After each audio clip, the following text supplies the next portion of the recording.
My name is Ashton, and at 35 years old I thought being the financial backbone for my family's Christmas celebrations showed my love. Year after year I footed bills for gifts, food, and venues without complaint. That changed when I accidentally saw their secret group chat.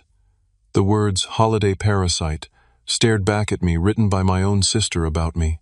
Before I dive into how my family betrayed me, let me know where you're watching from. Hit that like and subscribe button so you never miss stories about standing up for yourself when nobody else will. Growing up in suburban Chicago, I lived a typical middle-class life. My parents, Gerald and Patricia, raised 3 children in a modest 4-bedroom home.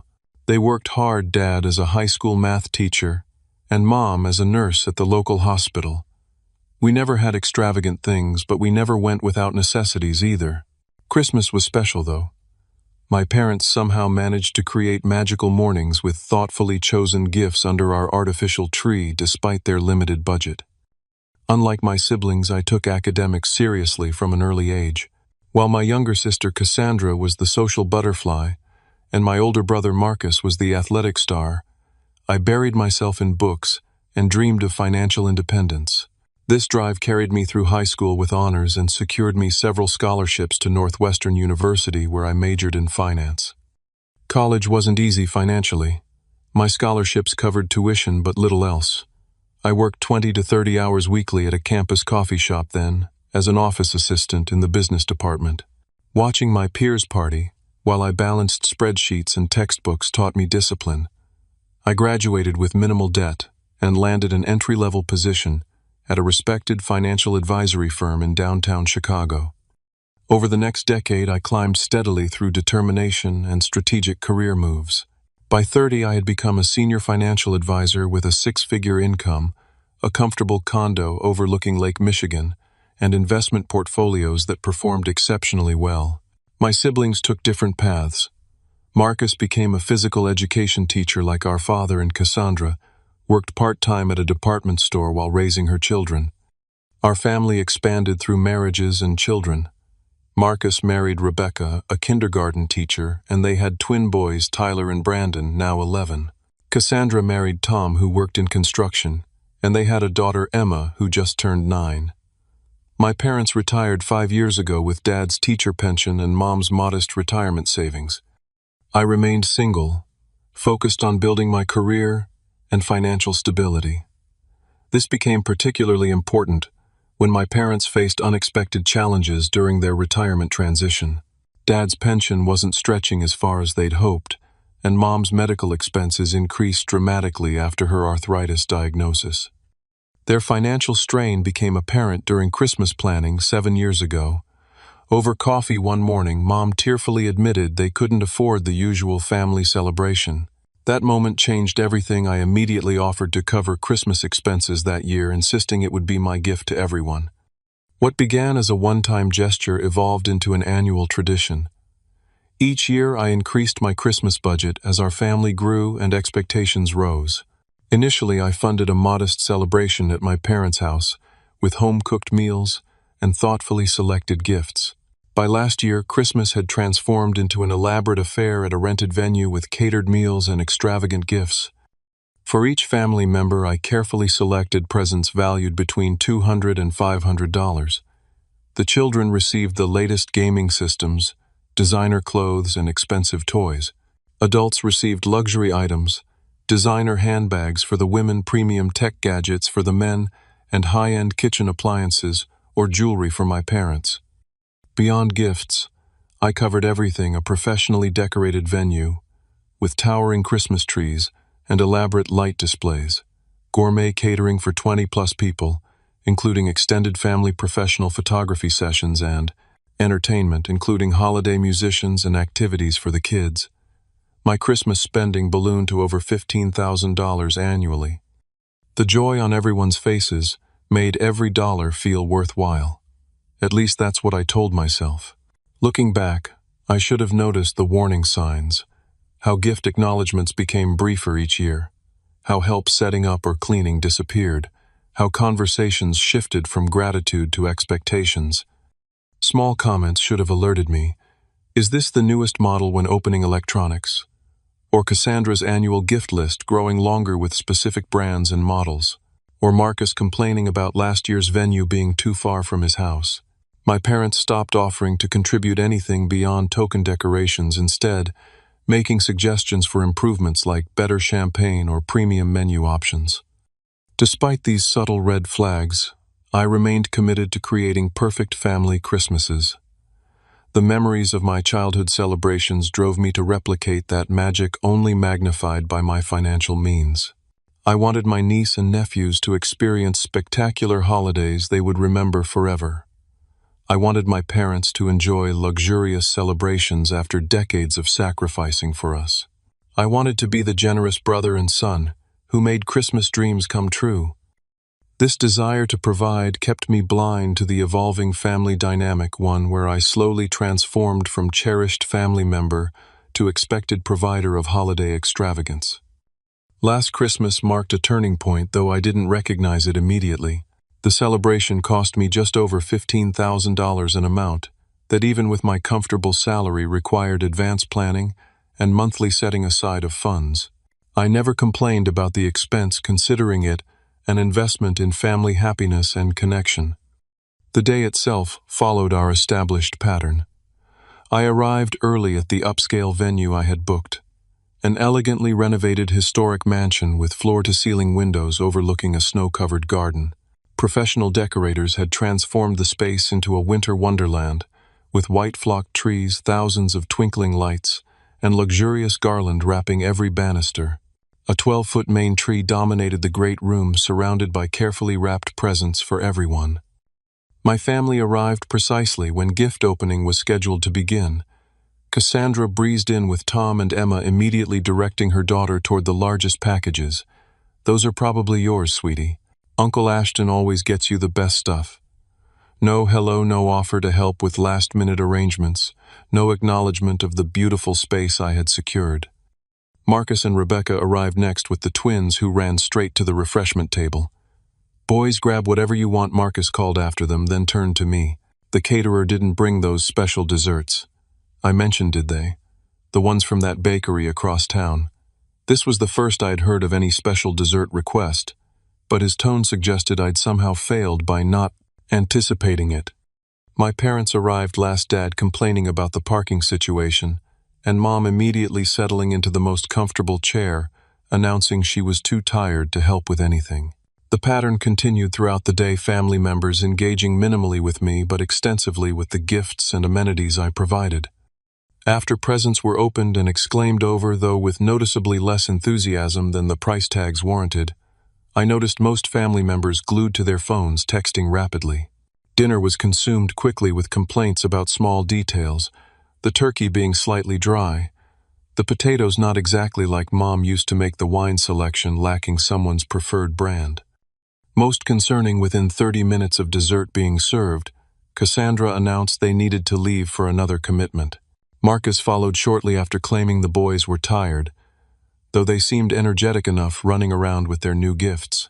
By 7 in the evening, only my parents remained, and they suggested I call them a ride service since they were too exhausted to help clean up. I spent that night alone in my condo, surrounded by leftover desserts I'd brought home, wondering why such a perfect on-paper celebration felt so emotionally empty. The gifts I'd received in return highlighted the imbalance: a $10 coffee shop gift card from Marcus and Rebecca, generic cologne from Cassandra and Tom, and a photograph frame from my parents that I later discovered was regifted from their neighbors. January brought another troubling development. Family members who rarely contacted me throughout the year suddenly had urgent financial emergencies requiring my assistance. Cassandra needed help with Emma's dance competition fees. Marcus had unexpected car repairs. Mom required special medications not covered by insurance. Each request came with reminders of how much I could afford it given my successful career and how family should support each other. By spring, these financial requests had become so frequent I attempted to establish boundaries.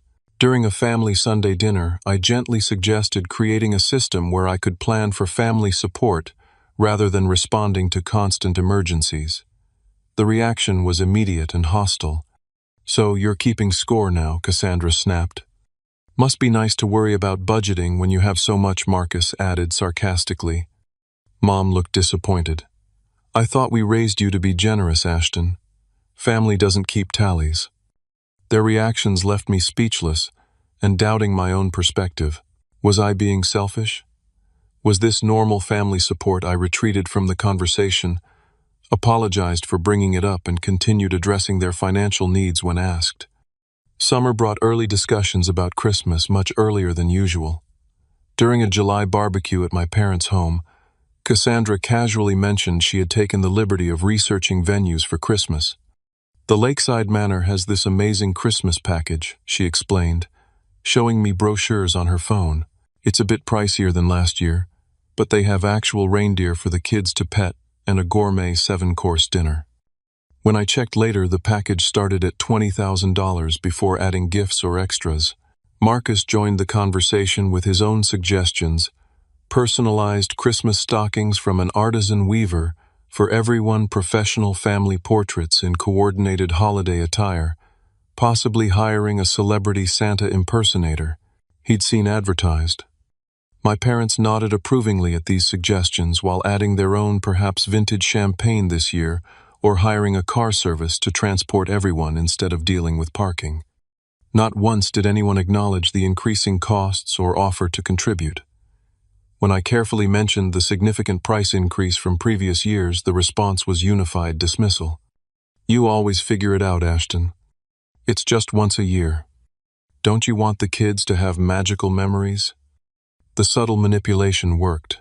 By August, I had placed deposits on the Lakeside Manor, established payment plans for major gift purchases, and started researching their other requests. My financial advisor side recognized I was stretching my budget dangerously thin, but my desire for family approval overrode professional judgment. Throughout fall, I noticed increasing oddities in family communication. Group texts about Christmas planning would suddenly go quiet when I joined the conversation. Family members seemed to have information I hadn't shared. When I arrived early for Sunday dinners, conversations would abruptly change topic. Once I overheard Marcus tell Rebecca, "Don't worry, he'll cover it," before noticing my presence and quickly changing the subject. Another time I caught Cassandra shushing Emma when the child started to say something about the Christmas plan. These incidents created a growing unease, but I dismissed my concerns as overthinking. After all, this was my family, the people who had supported me throughout my life, who shared my history and blood. Surely I was imagining problems where none existed. Still, a nagging feeling persisted as Christmas approached. Family members became increasingly vague about their availability to help with preparations. When I asked specific questions about preferences, responses were minimal, but expectations remained high. Something felt off in a way I couldn't articulate until 3 weeks before Christmas, when everything became devastatingly clear. 3 weeks before Christmas, I drove to my parents' house to finalize catering details. The Lakeside Manor needed final meal selections and allergy information for all guests. Rather than texting everyone individually, I thought it would be more efficient to gather information in person during our regular Sunday dinner. The house smelled of Mom's traditional pot roast when I arrived. Dad watched football in the living room while Mom finished cooking. Cassandra and her family were already there, with Marcus and his crew running late as usual. Emma played with her tablet on the couch, barely looking up when I entered. The caterer called again, I explained after greeting everyone. I need to confirm meal choices by tomorrow. Cassandra looked annoyed. I already told you what we want. You mentioned prime rib, but they need to know about sides, desserts, and any dietary restrictions, I clarified. She rolled her eyes dramatically. Fine, let me pull up their menu again. She patted her pockets. I left my phone in the kitchen. Can you grab it for me? I headed to the kitchen, spotting her phone on the counter next to Mom's recipe box. As I picked it up, the screen lit up with incoming messages. I didn't mean to read them, but the group chat name instantly caught my eye. Christmas 2024, no Ashton. A cold feeling washed over me. I glanced toward the living room, confirming everyone was still occupied. Curiosity and dread battled within me as I swiped to open the messages. What I saw shattered everything I thought I knew about my family relationships. The chat included everyone: Cassandra, Tom, Marcus, Rebecca, my parents, even aunts, uncles, and cousins who attended our celebrations. Scrolling up revealed weeks of conversations all centered around Christmas planning. And me. Reminder to act. Super grateful when Ashton gives you your gift, Cassandra had written yesterday. Last year he seemed suspicious when Dad just said thanks for the golf clubs. Marcus had responded. Do we really have to keep pretending his boring parties are fun? The kids were complaining about having to smile for pictures last year. My mother, who had taught us about kindness and gratitude, replied, just a few hours of pretending, then we get expensive gifts and can leave for the real celebration at Marcus's house. Small price to pay. My hands trembled as I continued scrolling through weeks of similar exchanges. The most painful message came from Cassandra, sent just 3 days ago. Our holiday Parasite is getting suspicious. He asked if we could help set up this year. I told him Emma has a recital that day. My own sister had referred to me as a parasite. The word burned into my consciousness as replies appeared. Holiday Parasite, perfect name for him, from my cousin Brian. As long as the parasite keeps the gifts flowing, I'll pretend to care about his stupid Christmas speech from my brother. 20 years of teaching taught me how to look interested when I'm actually planning dinner menus in my head from my father. Comments about my boring stories, my pathetic desire for family connection, and detailed strategies for maximizing what they could get from me filled the chat history. They even compared notes on what they could request for next year based on my projected income. The most recent messages discussed their real Christmas celebration, scheduled for later the same day at Marcus's house, a relaxed gathering where they could be themselves without my controlling presence, dictating the perfect Christmas experience. I stood frozen in the kitchen, physically ill, as years of memories transformed in an instant. Every grateful smile, every thank you, every family photo now appeared as calculated performances designed to keep the parasite, providing benefits while they tolerated my presence. With shaking hands, I took screenshots of the most damning messages, sending them to my own phone as evidence. I don't know how long I stood there before Cassandra called from the living room. Ashton, did you find my phone? Somehow I managed to compose myself enough to return to the living room, handing her the phone without meeting her eyes. Need to check something with the venue, I mumbled, heading straight for the door without waiting for a response. What about dinner? Mom called after me. Something came up. Work emergency, I managed to say before escaping to my car. The 20-minute drive home passed in a blur of tears and disbelief. Memories replayed with new context. The quickly abandoned celebrations once gifts were distributed. The minimal effort, reciprocal gifts. The increasing demands each year, the subtle eye rolls when I proposed family activities beyond gift giving. I had been completely blind to their true feelings, constructing an elaborate fantasy of family connection that existed only in my mind. The financial cost, though substantial, paled compared to the emotional investment I had made in people who saw me as nothing more than a resource to exploit. That night, sleep was impossible. I alternated between sobbing into my pillow and staring blankly at the ceiling, replaying conversations from years past with new understanding. The screenshots on my phone confirmed this wasn't a misunderstanding or overreaction. My family had created an entire communication system, specifically to exclude me while coordinating how best to exploit my generosity. The term holiday parasite kept repeating in my mind. The cruel irony wasn't lost on me. They had labeled me the parasite when they were the ones extracting resources while giving nothing in return. In biological terms, they were the true parasites, taking without reciprocating, draining their host without concern for its well-being. As dawn broke, I lay exhausted but with growing clarity. The family I thought I had didn't exist.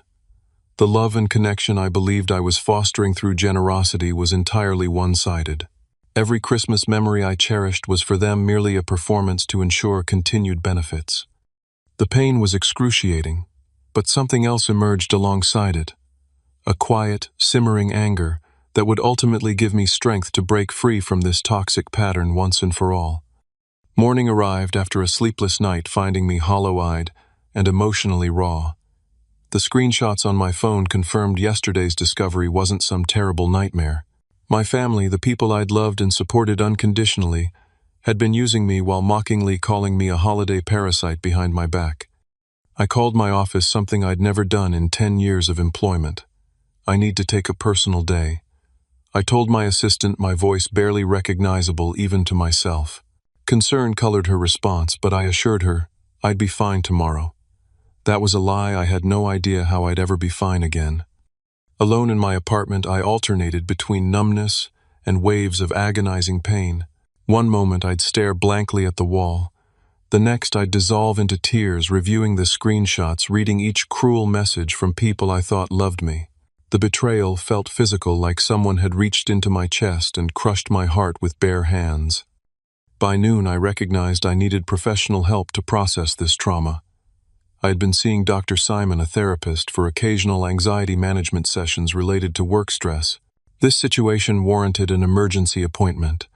His receptionist heard the desperation in my voice and squeezed me in for a 4 o'clock session.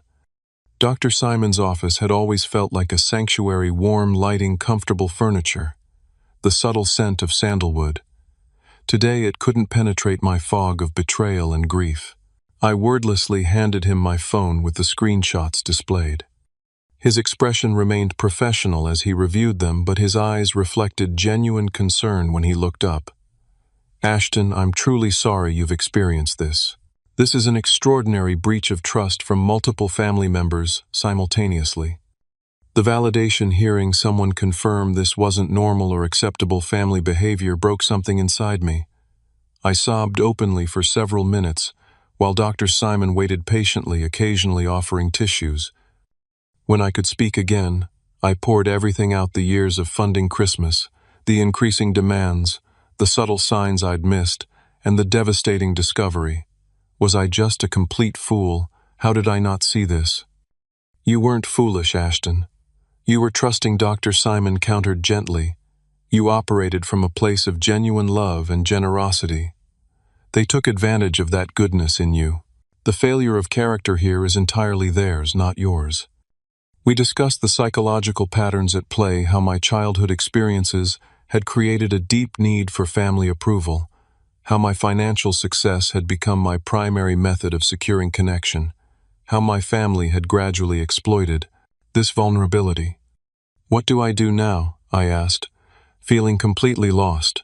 Christmas is 3 weeks away. They're expecting gifts, the venue, everything. "What do you want to do?" Dr. Simon asked. "Not what you feel obligated to do, but what would represent taking care of yourself in this situation." The question stunned me.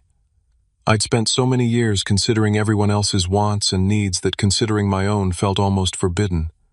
After a long silence, the answer emerged with surprising clarity. "I want to stop being used," I said firmly. "I want to cancel everything, the venue, the catering, the gifts, all of it. I don't want to spend another dollar on people who mock me behind my back." Dr. Simon nodded. "That sounds like an appropriate boundary. How do you want to communicate this decision to them?" This required more thought. My initial impulse was confrontation, to call a family meeting and expose their betrayal face to face. But Dr. Simon helped me consider the likely outcomes. "They've shown remarkable coordination in maintaining this deception," he noted. "A direct confrontation might result in collective gaslighting, where they minimize what happened, blame you for overreacting, or even claim you misunderstood obvious jokes." We discussed alternatives, considering my emotional well-being and desire for closure. By session's end, I had a clear 3-phase plan. First, cancel everything without explanation, then document any manipulation attempts, and finally confront them with evidence on my terms. "This won't be easy," Dr. Simon warned as our session concluded. "When people accustomed to exploiting someone lose access to resources, they often escalate manipulation tactics dramatically before accepting the new boundary. Prepare yourself for guilt trips, anger, possible flying monkeys, people sent to pressure you on their behalf, and attempts to make you question your own perception." I left his office feeling simultaneously drained and empowered. The path ahead would be painful, but for the first time I was choosing self-respect over appeasement. That evening, I began executing Phase 1. First, I called the Lakeside Manor to cancel our reservation. The event coordinator expressed surprise given the substantial deposit I'd already paid. Family emergency, I explained simply. Will I receive any portion of the deposit back? I'm afraid not, sir. Our contract clearly states deposits are non-refundable within 30 days of the event. I understand. Please cancel it anyway. Next came the catering company, the photographer, the specialty dessert bakery, and the car service, all canceled with the same brief explanation and acceptance of lost deposits. Each cancellation strengthened my resolve like cutting cords that had bound me to toxic obligations. The most difficult cancellations involved gifts already purchased. Some items could be returned for full refunds. Others, particularly custom or engraved items, could not. For these, I discovered a solution through a local charity supporting families in crisis during the holidays. They gratefully accepted my donations, providing tax receipts that somewhat offset the financial losses. By midnight, I had systematically dismantled every aspect of Christmas I'd been planning for months. The financial cost was substantial, nearly $4,000 in non-refundable deposits and non-returnable items.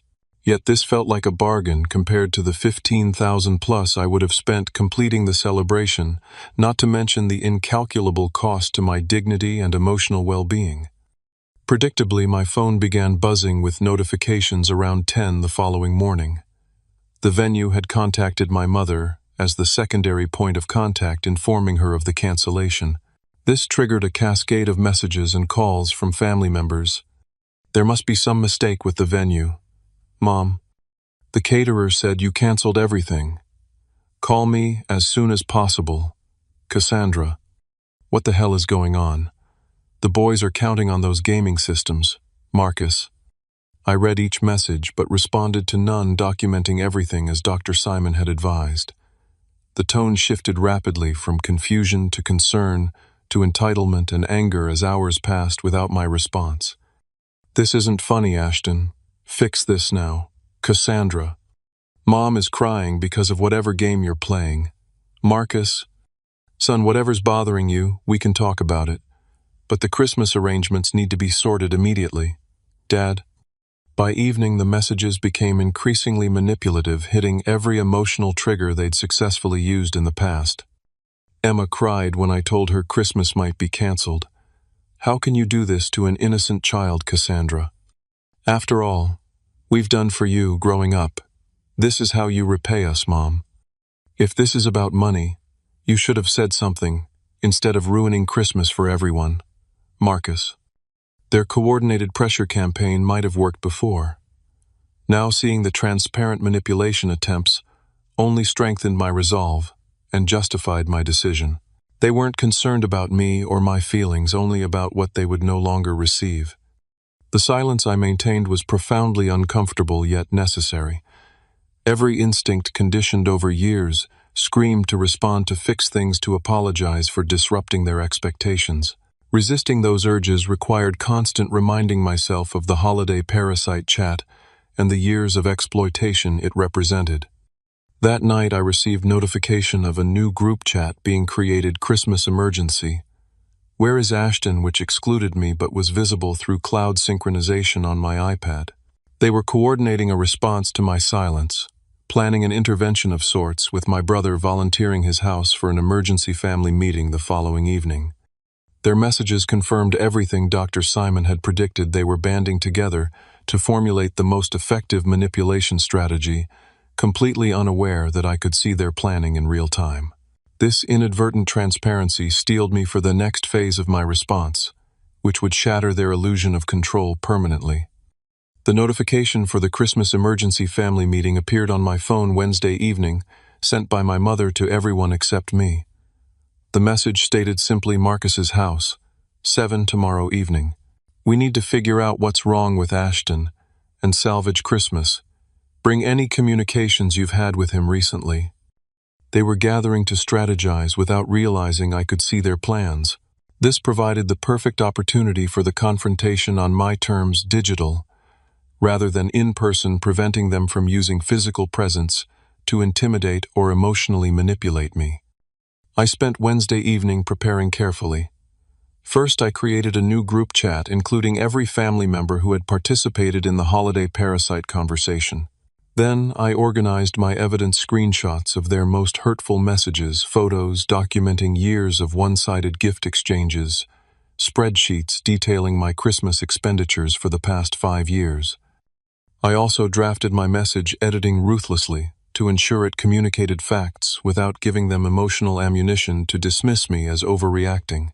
Dr. Simon had coached me on maintaining boundaries during confrontation. Stick to observable behaviors. Rather than assumed intentions, use I statements to express impact and clearly state consequences.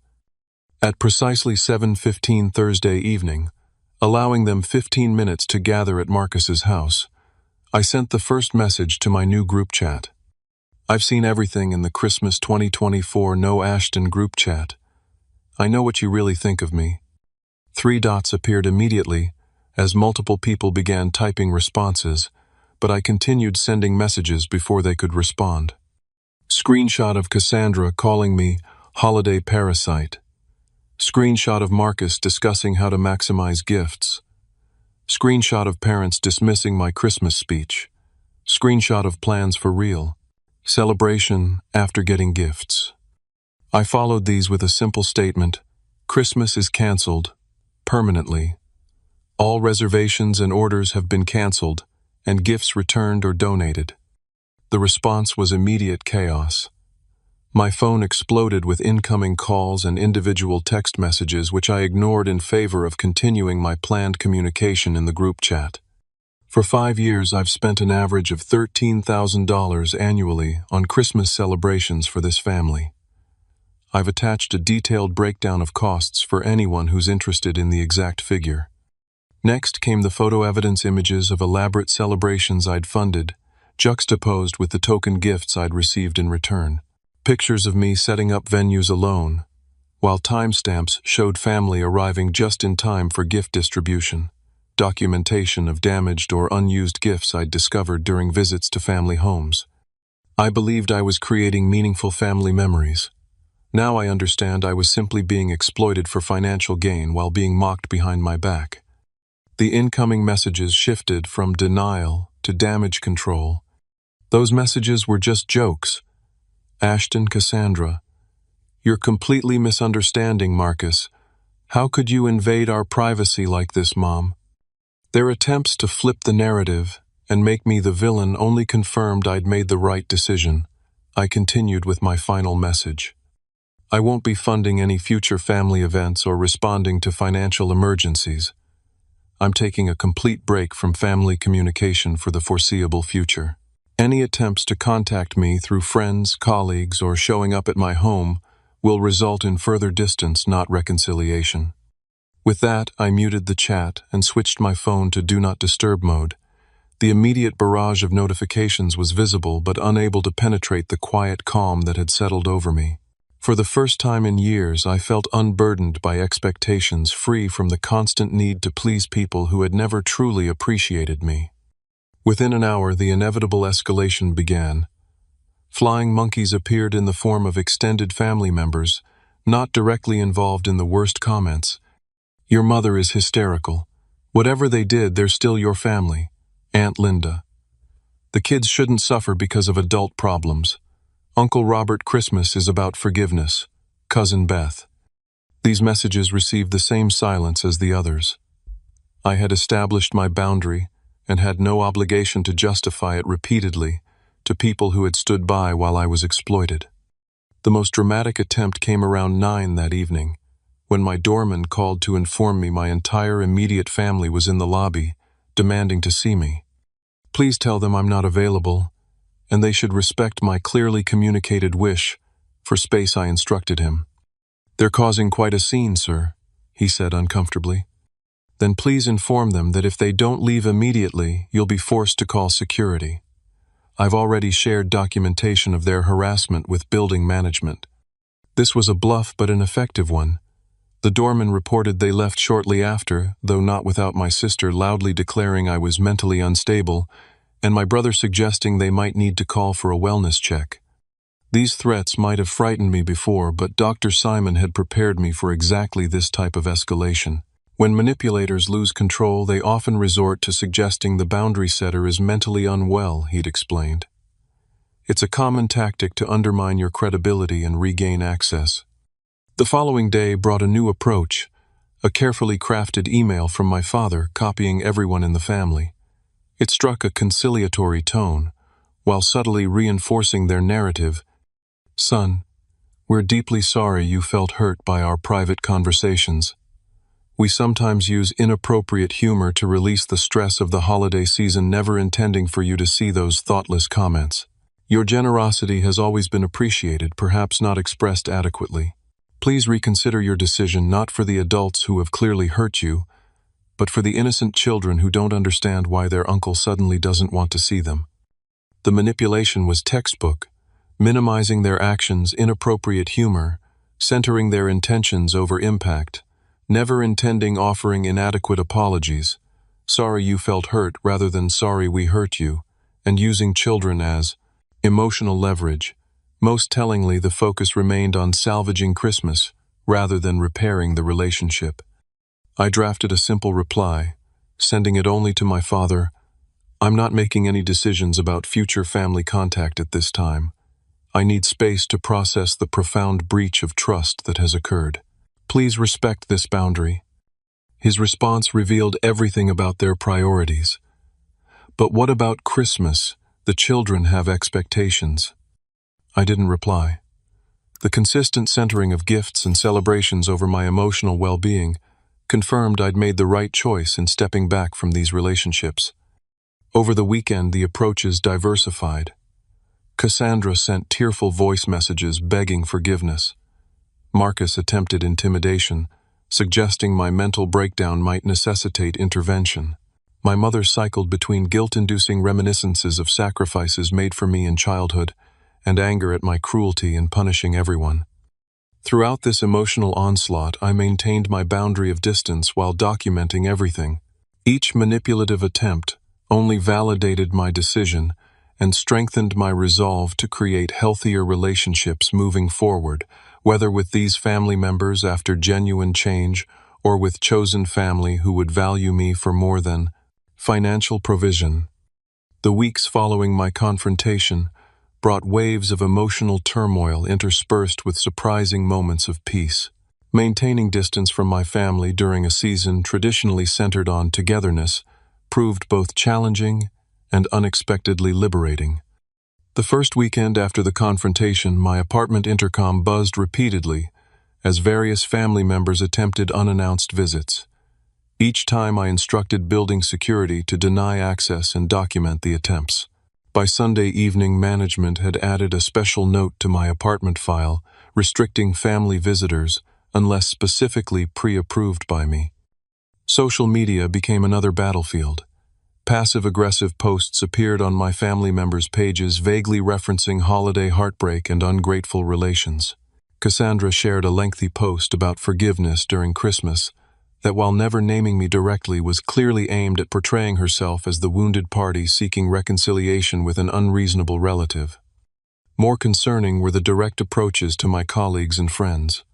Marcus somehow obtained my assistant Janet's personal phone number and called with urgent family concerns about Ashton's mental health. Fortunately, Janet had witnessed my consistent professionalism and stability for years and recognized this as manipulation. She informed me immediately and blocked his number. "Whatever's happening with your family, I've got your back," she assured me during our Monday morning meeting. Family drama around the holidays isn't exactly uncommon. Her simple acknowledgement and support meant more than she could know. It was the first indication that I had people in my corner who weren't interested in exploiting me. The most unexpected ally emerged from within the family itself. My cousin Derek, who had participated minimally in the group chat and never made derogatory comments, reached out via email rather than intruding with calls or visits. "I've always been uncomfortable with how the family treats you," he wrote. "I should have said something sooner, but I didn't want to rock the boat. What they did was wrong, and your response is completely justified." If you ever want to talk to someone who understands the family dynamic but respects your boundaries, I'm here. His message brought the first tears I'd shed since the confrontation, not from pain but from the validation of having someone within the family acknowledge the dysfunctional pattern without excusing it. I thanked him for his support and promised to stay in touch separately from larger family gatherings. By mid-December, the initial shockwaves had subsided into more strategic attempts at reconciliation, specifically reconciliation that would salvage Christmas expectations. My parents sent an elaborate gift basket to my office with a card reading, "We were wrong, please call us." The basket went to the office break room, the card to my documentation file, and no call was made. Cassandra attempted a different approach, leaving a tear-filled voicemail. "Emma made you a special Christmas present in school. She asks about you every day. Please don't punish her for adult problems. She misses her uncle." The emotional manipulation using children was particularly difficult to withstand. I genuinely loved my niece and nephews and had no desire to hurt them. After consultation with Dr. Simon, I sent small, thoughtful gifts directly to each child with cards explaining that Uncle Ashton needs some time to take care of himself right now but still loves you very much. These were shipped to their homes rather than delivered personally to avoid creating opportunities for boundary violations. The most aggressive attempt came from Marcus, who showed up at my regular Saturday morning coffee shop, a violation that demonstrated he had been monitoring my routine. I spotted him immediately upon entering and turned to leave, but he followed me outside. "You can't avoid us forever," he said, blocking my path on the sidewalk. "Mom cries every night." "Is that what you wanted?" I maintained the calm demeanor Dr. Simon, and I had practiced for such confrontations. "Please respect my clearly communicated boundary of needing space. I'm not discussing this with you right now." "So that's it. 7 years of Christmases, and you're throwing away your entire family over a few jokes." "They weren't jokes, Marcus. They were coordinated deception and exploitation. Please move aside." When he refused, I simply pulled out my phone. "I'm calling the police to report harassment if you don't allow me to leave immediately." The threat worked. He stepped aside with a parting shot. "We're better off without you anyway. Enjoy your lonely Christmas holiday, Parasite." His words stung despite my preparation for exactly this type of lashing out. The term holiday parasite, spoken aloud by my own brother, confirmed everything the group chat had revealed. Their true feelings had been exposed, and no amount of damage control could unsay what had been said. As Christmas approached, I faced the daunting prospect of spending the holiday alone for the first time in my life.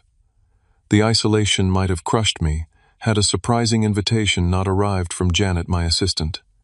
"My husband and I host a refugee Christmas every year for people who can't be with family for whatever reason," she explained casually during our last workday before the holiday break. "Just good food, no pressure, people from all walks of life. You're welcome to join if you don't have plans." The offer, delivered without prying questions or expectations, provided exactly the alternative I needed. Additionally, I registered for a Christmas morning volunteer shift at a downtown homeless shelter, providing meals to those with no home or family celebrations. With these plans in place, I entered the holiday week with trepidation but also a newfound sense of authenticity.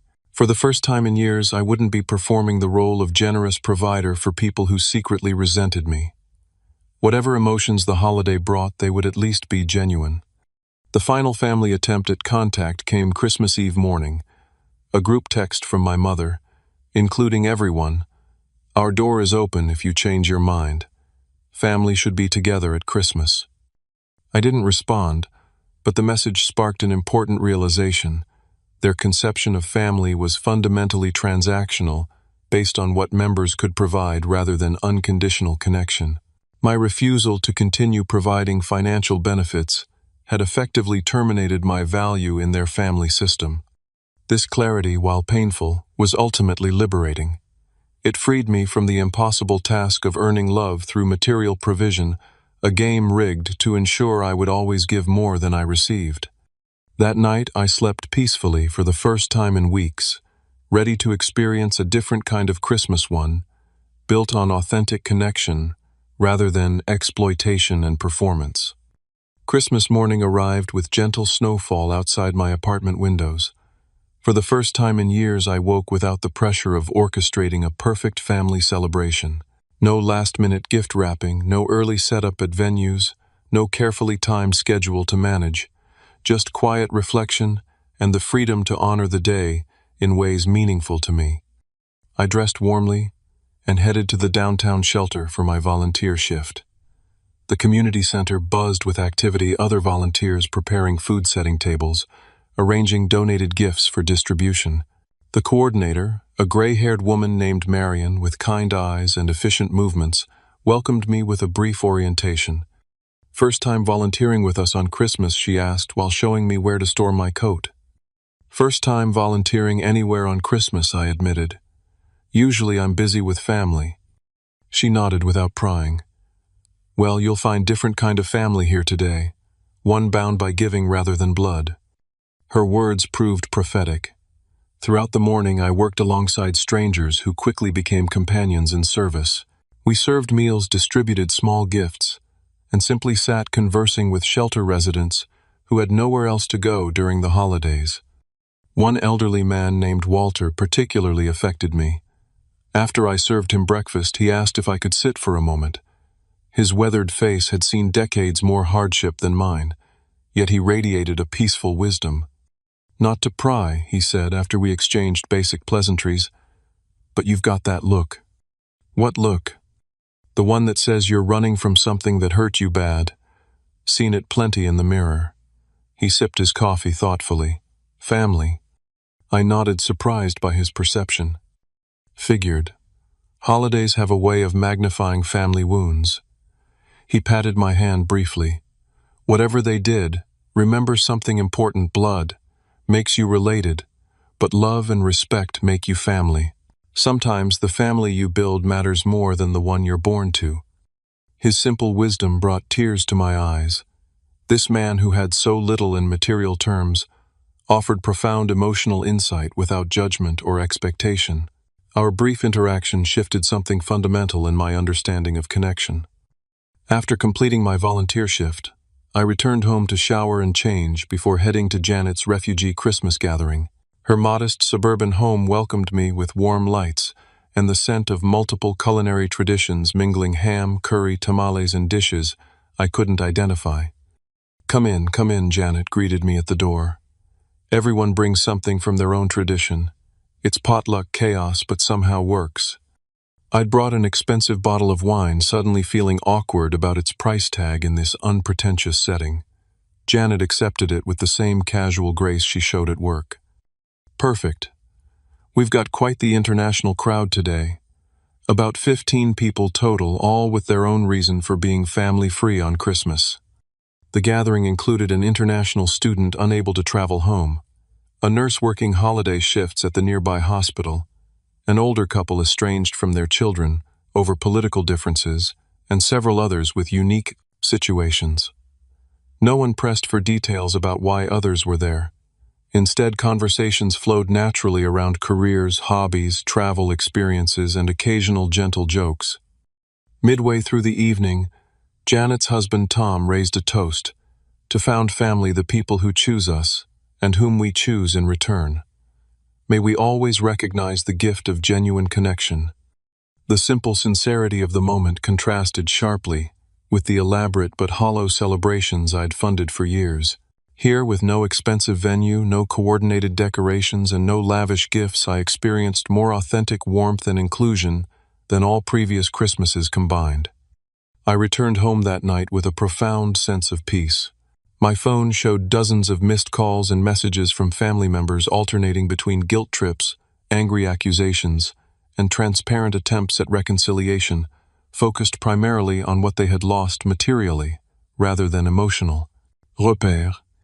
For the first time, these manipulation attempts didn't trigger anxiety or guilt. I could see them clearly for what they were: not expressions of genuine concern for my well-being, but attempts to restore the previous dynamic, where I provided financial benefits while receiving little emotional return. The weeks following Christmas brought unexpected gifts in the form of authentic connections. Colleagues I'd previously kept at professional distance reached out with sincere invitations. My therapist recommended a support group for people establishing boundaries with difficult family members, where I found understanding without having to explain or justify my decisions. My cousin Derek and I established a separate relationship from the wider family, meeting monthly for lunch and honest conversations about family patterns we both recognized but had approached differently. Most surprisingly, 3 cards arrived New Year's week from unexpected sources: shelter residents, Walter, and 2 others I'd connected with during my volunteer shift. Simple notes of appreciation for conversation and respect shown during our brief interactions. These modest cards held more genuine gratitude than I'd received from family despite years of extravagant giving. As winter mellowed into spring, my family's contact attempts gradually decreased. The initial barrage of daily messages slowed to occasional texts, primarily around traditional contact points like birthdays or holidays. Each message carried familiar manipulation tactics, though progressively less aggressive, as they adjusted to the permanence of my boundary. I maintained my position of limited contact, responding only to messages that demonstrated respect for my boundaries and genuine interest in my well-being, rather than what I could provide. Such messages were rare but not entirely absent. My mother occasionally sent brief updates without demands or guilt trips. My father, once separated from the group dynamic, sent a handwritten letter acknowledging his role in enabling the exploitation without attempting to minimize its impact. The most significant healing came through redirecting my generous nature toward reciprocal relationships. Rather than lavishing resources on people who merely performed gratitude, I discovered the joy of mutual exchange, contributing to friends' projects, supporting causes with both money and time, building connections where giving flowed naturally in multiple directions. By the time the following Christmas approached, I had established new traditions that honored authentic connection. I increased my shelter volunteering to weekly visits rather than just holidays. I joined Janet's planning committee for an expanded refugee Christmas. I established a scholarship fund at my alma mater for students working through college, as I had done. The financial freedom from no longer funding extravagant family celebrations allowed me to retire 5 years earlier than planned, while increasing charitable giving.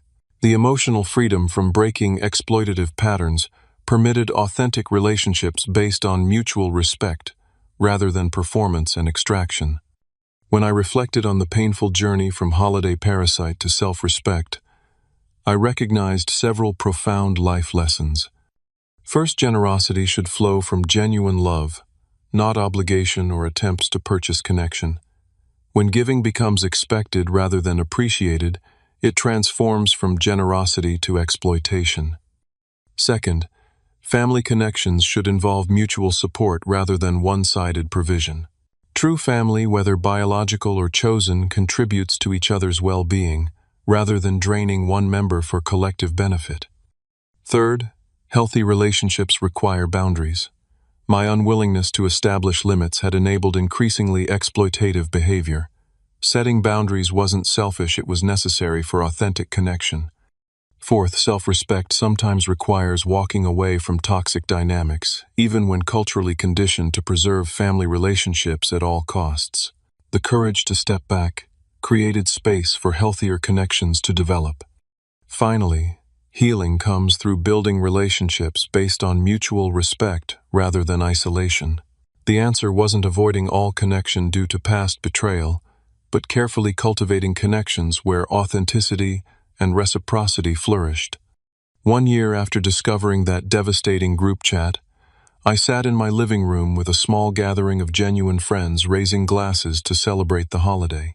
Looking around at these people who chose to be in my life without expectation of material gain, I realized I had found what I'd been seeking all along, not the performance of family connection, but its authentic reality. The journey from holiday parasite to self-respect had been painful but ultimately freeing. By refusing to continue funding exploitation and establishing clear boundaries, I created space for genuine connections to flourish. The family I built through conscious choice proved more nurturing than the one assigned by birth, teaching me that sometimes the most loving gift we can give ourselves is the courage to walk away from those who cannot truly see our worth. Have you ever had to walk away from toxic relationships that were draining you emotionally or financially? What helped you find the strength to establish boundaries? If this story resonated with you, hit that like button and subscribe for more stories about finding self-worth and creating healthy relationships. Remember, sometimes the family you choose matters more than the one you're born into. Thank you for listening, and may your holidays be filled with authentic connections rather than obligations.